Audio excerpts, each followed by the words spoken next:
আসসালামু আলাইকুম। All news 24 চ্যানেলে আপনাদের স্বাগতম। আমি সুলতানা সাথী। প্রথমেই জানাচ্ছি, ক্যান্টনমেন্টে খোঁজ মিলল পালাতক পুলিশ কর্মকর্তা বিপ্লব হারুন মনিরুল সহ অর্ধশত পুলিশ। এদের মধ্যে আছে পুলিশের ডিআইজি, অতিরিক্ত ডিআইজি, এসপি, এডিশনাল এসপি ও ইন্সপেক্টর। অর্থ লোপাটের মহারেকর্ড। বাপবেটার ছিলেন মাফিয়াদের গডফাদার। এবার আসাদুজ্জামান খান কামালের কুকর্মের ভিডিও ফাঁস। এতক্ষণ শুনছিলেন সংবাদ শিরোনাম, এখন থাকছে বিস্তারিত। বৈষম্য বিরোধী ছাত্র আন্দোলন দমাতে প্রথম থেকে বিতর্কিত ভূমিকা ছিল পুলিশের। বেশ কিছু শীর্ষ কর্মকর্তা আন্দোলনকারীদের হয়রানি, সমন্বয়কদের হেফাজতে নিয়ে নির্যাতন ও নির্বিচারে গুলি করে ছাত্র জনতা হত্যার নির্দেশদাতা বিতর্কিত এসব কর্মকর্তারা এখন লাপাত্তা। তাদের অবস্থান নিয়ে নানা ধরনের গুঞ্জন শোনা যাচ্ছে। পুলিশ বাহিনীর কেউ কেউ বলছেন তারা বিশেষ বাহিনীর হেফাজতে রয়েছেন, আবার কারো কারো দাবি তারা প্রশাসনের সহায়তায় দেশ ছেড়ে পালিয়ে গেছেন। হদিস নেই পুলিশের বিতর্কিত কর্তাদের। শিরোনামে সংবাদ প্রকাশ করেছে জাতীয় গণমাধ্যম দৈনিক যুগান্তর। পলাতক এসব শীর্ষ কর্তাদের মধ্যে রয়েছেন সাবেক এসবি প্রধান মনিরুল ইসলাম, সাবেক ডিএমপি কমিশনার হাবিবুর রহমান, গোয়েন্দা শাখার ডিএমপির সাবেক প্রধান হারুনুর রশিদ, যুগ্ম পুলিশ কমিশনার বিপ্লব কুমার সরকার, অ্যাডিশনাল ডিআইজি প্রলয় কুমার জোয়ারদার, অতিরিক্ত ডিআইজি আয়েশা সিদ্দিকা প্রমুখ। এসব শীর্ষ পুলিশ কর্তাদের বিরুদ্ধে একাধিক হত্যা মামলাও হয়েছে। কিন্তু তারা কোথায় আছেন, কেন আইনের আওতায় আসছেন না, তা নিয়ে সৃষ্টি হয়েছে ধোঁয়াশা। পুলিশ সদর দপ্তর সূত্রে জানা গেছে, ৫ আগস্ট আন্দোলনের মুখে শেখ হাসিনা সরকারের পতনের পর আত্মগোপনে চলে যায় বিভিন্ন পর্যায়ের প্রায় ৫০০ পুলিশ সদস্য। এখনও কাজে যোগদান করেনি। কয়েক দফায় কাজে যোগদানের নির্দেশ দেওয়া হলেও তাদের কোনো হদিস পাওয়া যায়নি। সংশ্লিষ্ট সূত্র বলছে, সাম্প্রতিক বছরগুলোতে পুলিশে একচ্ছত্র প্রভাব ছিল সাবেক এসবি প্রধান মনিরুল ইসলামের। সাবেক প্রধানমন্ত্রী শেখ হাসিনার আস্থাভাজন হওয়ায় পুলিশ বাহিনীতে অঘোষিত দল হিসেবে পরিচিত ছিলেন মনিরুলের। এমনও শোনা যায়, তার কথার বাইরে কোনো সিদ্ধান্ত নিতে পারতেন না তৎকালীন আইজিপি আবদুল্লাহ আল মামুন।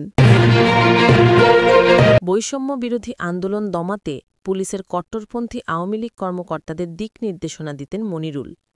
৫ই আগস্টের পর আত্মগোপনে চলে যান, পরবর্তীতে চাকরিচ্যুত হন। মনিরুলের বিরুদ্ধে অন্তত ২৫টি হত্যা মামলার তথ্য পাওয়া গেছে। বৈষম্য বিরোধী ছাত্র জনতার আন্দোলন দমাতে সবচেয়ে বেশি সক্রিয় ছিলেন বিতর্কিত পুলিশ কর্মকর্তা। ডিএমপির সাবেক ডিবি প্রধান হারুনার রশিদ। হারুনের ভাতের হোটেল দেশে ব্যাপক সমালোচিত হয়। ৫ই আগস্ট পুলিশ সদর দপ্তর থেকে দেয়াল টপকে লাপাত্তা হয়ে যান তিনি। হামলার শিকার হয়ে হাসপাতালে চিকিৎসাধীন আছেন এমন তথ্য ছড়িয়ে পড়ে। ফেসবুকে আবার তিনি সীমান্ত পাড়ি দিয়ে দেশ ছেড়েছেন এমন তথ্যও শোনা যায়। তার বিরুদ্ধে অন্তত ৫০টি হত্যা মামলা হয়েছে। ডিএমপির তৎকালীন কমিশনার হাবিবুর রহমানের নির্দেশে ঢাকা মহানগরের দায়িত্বরত পুলিশ সদস্যরা নির্বিচারে গুলি চালিয়েছেন। ৫ আগস্ট বিকেলে পুলিশ সদর দপ্তর থেকে হেলিকপ্টারে চড়ে নিরাপদ স্থানে সরে পড়েন। এরপর থেকে তার কোনো হদিস নেই। এরই মধ্যে অর্ধশত হত্যা মামলার আসামি হয়েছেন তিনি। ছাত্র জনতার আন্দোলন দমাতে কে এই বিপ্লব কুমার সরকার জানতে হলে আমাদের একটু পেছনে ফিরে যেতে হবে। বাংলাদেশ পুলিশের বাহিনীতে অতি গুরুত্বপূর্ণ পদ, যেসব পুলিশের মহাপরিদর্শক, আইজিপি বা ডিএমপি কমিশনারের মতো পদ কোনো হিন্দু ধর্মাবলম্বী আজ পর্যন্ত পায়নি। তবে বিপ্লব কুমার সরকার হচ্ছে হিন্দু ধর্মাবলম্বী ভারতীয় আশীর্বাদ পুষ্ট সেই কুখ্যাত এক পুলিশ কর্মকর্তা, যিনি পুলিশের সর্বোচ্চ এইসব পদে আসীন হওয়ার জন্য যত জঘন্য কর্মই করা লাগুক না কেন তা করতে তিনি প্রস্তুত।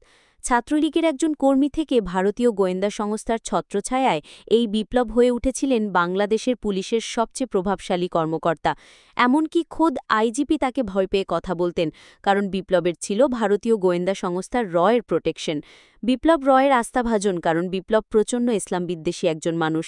নারায়ে তাকবীর, আল্লাহু আকবার স্লোগান শুনলে তার শরীরে চুলকানি শুরু হয়। জানা যায়, চাকরি জীবনের শুরু থেকেই বিপ্লব কুমারের বিরুদ্ধে শৃঙ্খলা ভঙ্গের অভিযোগ রয়েছে। ২১তম বিসিএস ক্যাডারের চাকরি নেয়া বিপ্লব সরকার ১৯৯৪ সালে ছিলেন জগন্নাথ হল শাখা ছাত্রলীগের সেক্রেটারি। জগন্নাথ হলের সাধারণ সম্পাদক থাকাকালীন সময়ে বিপ্লবসহ ১৫ জন ছাত্রলীগ কর্মী গ্রেপ্তার হয়েছিল। তাদের মুক্তির দাবি করে বাংলাদেশ ছাত্রলীগের ঢাকা বিশ্ববিদ্যালয় শাখার পক্ষ থেকে একটি পোস্টার বিলি করা হয়েছিল। তার পুলিশ সদর দপ্তর সূত্র বলছে, আওয়ামী লীগ সরকারের সময় পুলিশের এসআই ও সার্জেন্ট পদে নিয়োগের মাধ্যমে শত কোটি টাকা হাতিয়ে নেয়ার অভিযোগ উঠেছে। সাবেক স্বরাষ্ট্রমন্ত্রী আসাদুজ্জামান খান কামালের নেতৃত্বে ৫ সদস্যের একটি সিন্ডিকেট এই বিপুল অর্থ হাতিয়ে নেয়। এ বিষয়ে পুলিশ সদর দপ্তরে একটি গোপন প্রতিবেদন জমা হয়েছে। প্রাথমিক তদন্তে সংশ্লিষ্ট ব্যক্তিরা জানতে পেরেছেন, এই নিয়োগ দুর্নীতিতে সাবেক স্বরাষ্ট্রমন্ত্রীর পক্ষে ১১ জন প্রার্থীর কাছ থেকে ২০ থেকে ২৫ লাখ টাকা ঘুষ দিয়ে পছন্দের তালিকা তৈরি করার চাহিদা মতো ঘোষণা দিলে তাকে ভাই ফেল করিয়ে দেওয়া হতো। সংস্থাটির অনুসন্ধানে আরও ২০০ কোটি টাকার বেশি মানি লন্ডারিং সংক্রান্ত অপরাধের প্রমাণ পেয়েছে। সংস্থাটির অনুসন্ধান টিম ৩০০ কোটি টাকার দুর্নীতি প্রমাণ মিলেছে। আঞ্চলিক নীতির কঠিন বাস্তবতার মুখোমুখি ভারত, মণিপুরে সহিংসতা, রাহুল গান্ধীর যুক্তরাষ্ট্র সফর ও হাসিনা সরকারের পতন ঠেকানো যায় সাপের মোকাবেলা করছেন নরেন্দ্র মোদী সরকার। বাংলাদেশে শেখ হাসিনার ক্ষমতাচ্যুতির কনকাঠির পেছনে মার্কিন যুক্তরাষ্ট্রের সম্পৃক্ততা দায়ী করছেন অনেকেই। যদিও এমন অভিযোগ বারবারই অস্বীকার করে আসছে যুক্তরাষ্ট্র, কিন্তু বাস্তবতা হলো পাকিস্তানের ইমরান খানের পদচ্যুত হওয়ার ঘটনায় বাংলাদেশের ক্ষমতার পট পরিবর্তনের দুটো বিচ্ছিন্ন ঘটনায় মেনে নিতে নারাজ অনেক রাজনৈতিক বিশ্লেষক। সম্প্রতি ভারতের আনন্দবাজার পত্রিকায় প্রকাশ করেন কলামিস্ট চাই, যে এখানে তিনি দাবি করেন পাকিস্তান ও বাংলাদেশের ক্ষমতার পাড়া পরিবর্তনে সরাসরি যুক্ত ছিল যুক্তরাষ্ট্র। বাংলাদেশ সংবাদ শিরোনাম, রিমান্ডে চাঞ্চল্যকর তথ্য দিয়েছেন সালমান